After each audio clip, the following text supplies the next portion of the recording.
I was blessed to have been assigned a theorist whose work is already quite familiar to me, having utilized it for 6 years as a teens training facilitator at the small-town hospital at which I worked in Washington.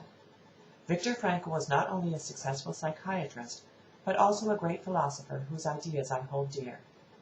One of the elementary existentialist questions remains, what is the meaning of life? Viktor Frankl's practice of logotherapy sought to answer this question on an individual basis by helping clients to answer the question for themselves and then promote healing through making the changes in their lives that were necessary to achieve that purpose or goal. As Yalom indicates, Frankl devoted his career to a study of an existential approach to therapy and apparently concluded that the lack of meaning is the paramount existential stress. Like Freud, Viktor Frankl was born in Vienna, Austria. His work is often referred to as the Third Viennese School of Psychotherapy. Though he published over 39 books and earned 29 honorary doctorate degrees, Dr. Frankl is best known for a slim publication that bears the English title, The Meaning of Life. This work is a memoir of his years at Dachau, where Frankl found inspiration in the spirit of those few good men and women who were able to remain positive and continue to contribute to the welfare of others in spite of their own suffering. He realized that part of the reason they were able to do this was not only due to the strength of their spirit, but also in their ability to find purpose in their struggles. Even before World War II and the forced migration of the Jews to concentration camps, however, Frankl was already a successful psychiatrist and neurologist.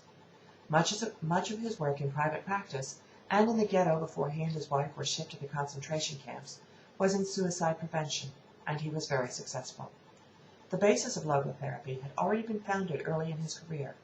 It was simply validated very intently as a prisoner of the Nazi regime. Marshall and Marshall lists the basic tenets of Frankl's theory in 3 simple statements.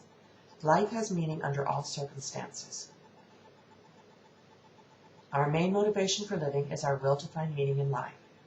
We have freedom to find meaning in what we do and what we experience, or at least in the stand we take when faced with a situation of unchangeable suffering.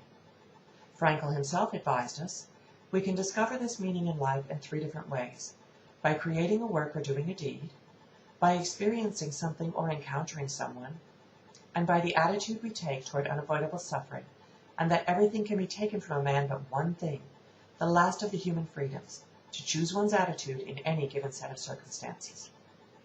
Frankl's parents, wife, and brother all perished in the concentration camps. He and his sister Stella, who had escaped to Australia, were the only survivors in his family.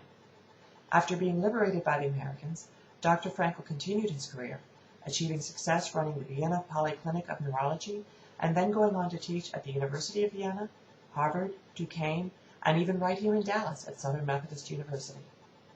I cannot complete a dissertation on Viktor Frankl without including one of my favorite excerpts from his book, The Meaning of Life.